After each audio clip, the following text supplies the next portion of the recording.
social justice goblin. Welcome to the backyard. I'm in a manic phase right now, so I am like all hyped because my energy levels. So I know I haven't posted in a while because, in all honesty, there's no wrestling, nothing to talk about. I can talk about March stuff, I guess. You know, there was a kind of a massive WWE release today, including Zack Ryder and Kurt Hawkins, which Zack Ryder, as you know, is my favorite wrestler.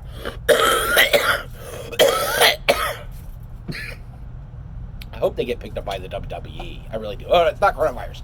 I have a filthy lung. If I had coronavirus, I'd make a video about it. Probably puking my guts out while I make it.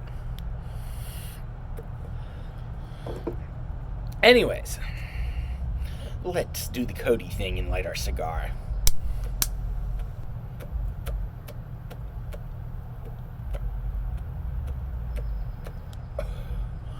All right. And then Cody takes his puffs and then gives this great promo. That was a good promo, by the way. You know, just saying. He did a promo on the tournament, on the TNT tournament that's coming up, and he commented on all of them, and he basically just really kind of read them. So, anyways, back to the topic at hand. So, here's an update on basically me. So, I had severe depression. So, I love wrestling, as you know. It's one of my childhood loves, along with comic books, which I'm reading now because I have nothing to do, so I'm reading comic books. I'm like, I don't really want to watch TV because I'm just not in a TV mood. I'm kind of TV'd out, and wrestling on TV, it's just not the same without the crowds. It's, you know, that's what I like about AEW. They put a crowd in there, so you kind of get a crowd feel for it. You know, people yelling and screaming, and then heels beating the crap out, and they get thrown in the heel area. That's the type of stuff that I like to see. But WWE, there's no audience. They're having a hard time figuring out how to make this format work. It's a tough format. And there isn't a good answer on how. I mean, honestly, they're training matches. That's what they look like. I mean, we do training matches all the time in wrestling school, every Friday. But the thing about our training matches is, there's two things going on. Number one, all the boys are there. So they're all cheering you on and hooting and hollering. I remember one time when I flew out of the ring and took a bump on the outside, I heard someone go, "Oh, she took a bump! Maggie took a bump! Oh!"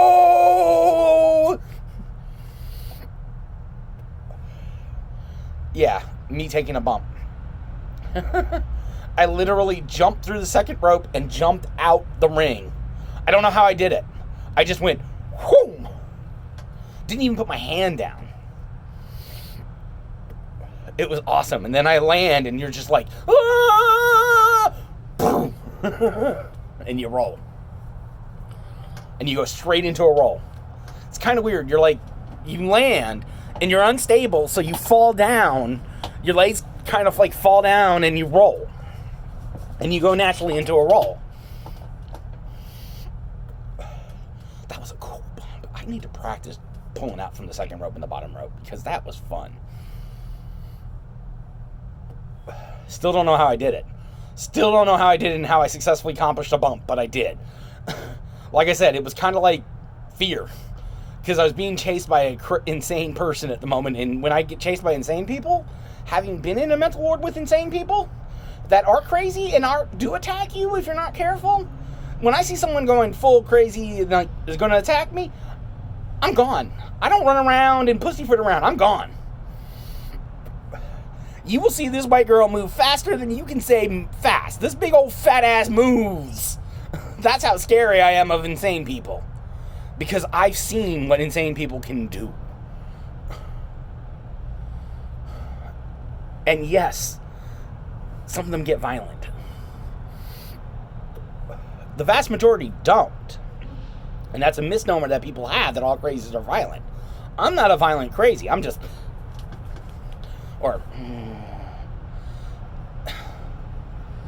But, yeah. after losing my love of wrestling, no longer having access to wrestling, it broke my heart. It sent me into a deep depression. I stopped following my diet. I quit exercising. I've started slowly exercising again, and I've been on my diet now for a week. But losing the very thing I love really hurt. I mean, right now I'm in love with wrestling once again. It's bringing back my happiness of my teenage years spent watching wrestling and studying wrestling. And back in my 20s when I was part of wrestling, it brought back those happy memories. I've just always wanted to be part of the wrestling business. I always enjoyed just being part of the show. I've never wanted to be a big player in the show. I have no interest in being a worker. I'm a referee. In my career, my wrestling career, if I never wrestle a match, I'm actually happy I don't. But I'll be unhappy if I don't get to referee a match, and I've already refereed a match. So you can't take the fact that I have reffed a match away from me, because I have done it. And I feel confident about that. Notice my mania. So, yeah. But in all reality,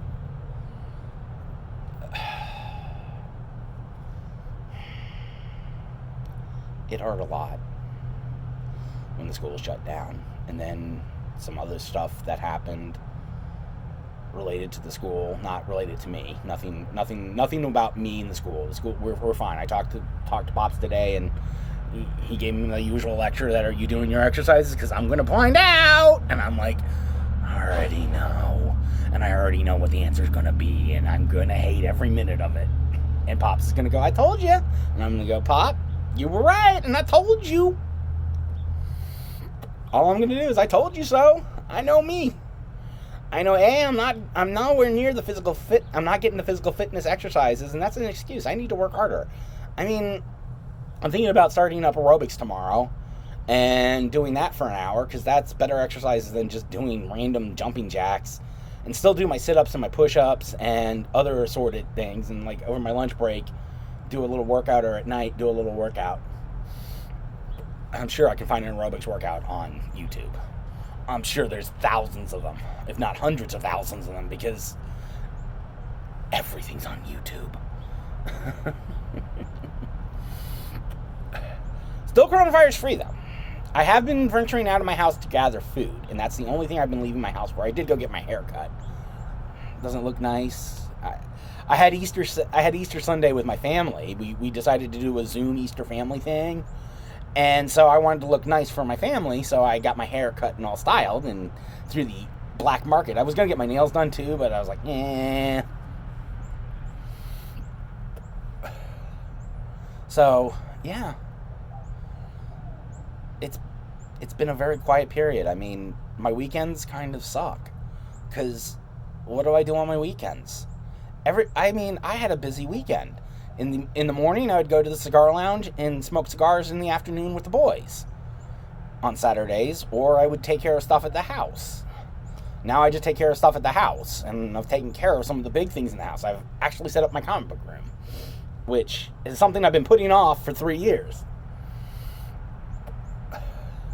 2 years. I've only been in this place 2 years.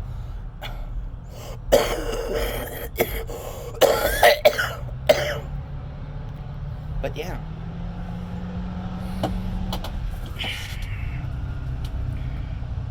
Losing wrestling hurt. Losing the thing I love hurt. And now I'm past that. Now I'm happy. I have looked forward because the school is reopening, and I have 100% confidence in that, because Pops took care of all that. It's his life. And he made certain that our life continues and that we get to be a part of that world again. And I know the wrestling world itself is right now in total... I feel for the workers. I really do feel for the workers. I mean, especially the ones that are full-time.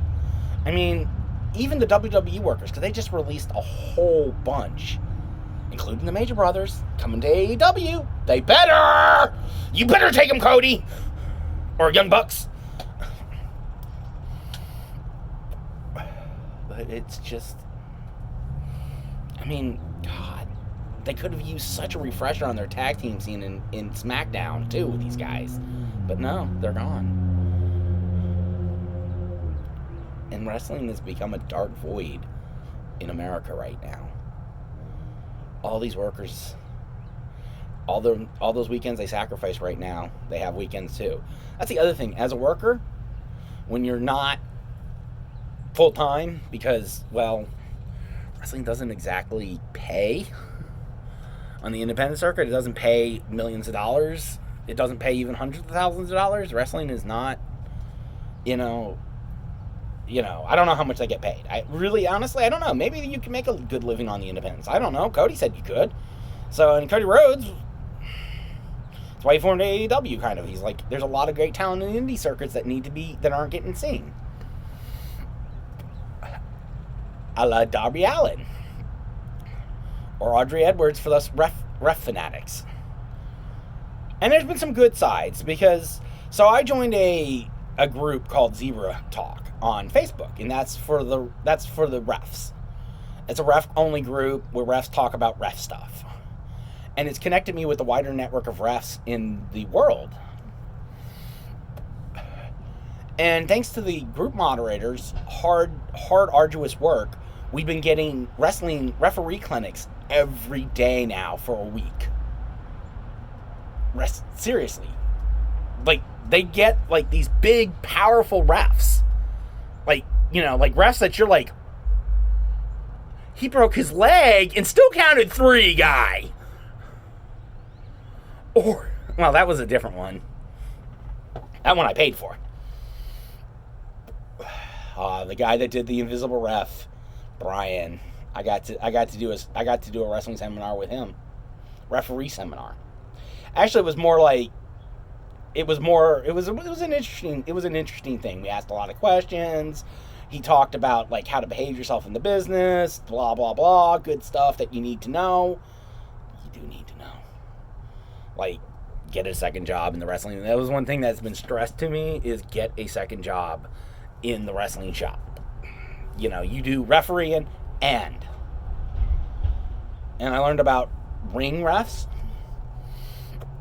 That was cool. Ring ref. So what a ring ref is, and this is one of the guy that runs development, that runs the extras.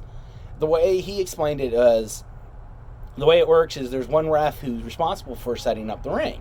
Now, he doesn't obviously the only person that sets up the ring. He takes a bunch of stagehands that are there for the theater event and conducts okay, put this here, put that here, do this, checks to make sure everything is set up correctly, checks the ropes, make sure everything is even, that type of stuff, and then travels on the bus. Kind of would like to do that.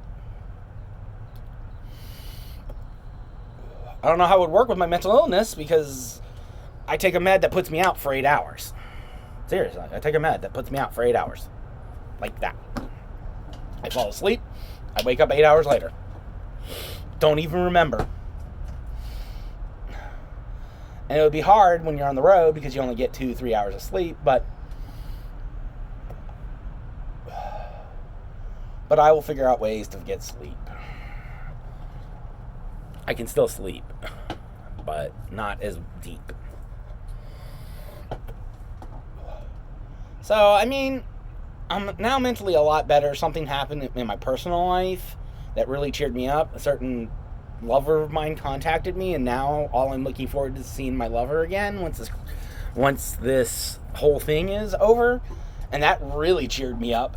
But then hearing more positive news about the wrestling school cheered me up even more. And hearing today Pops basically admonishing people because it's going to hurt his deal.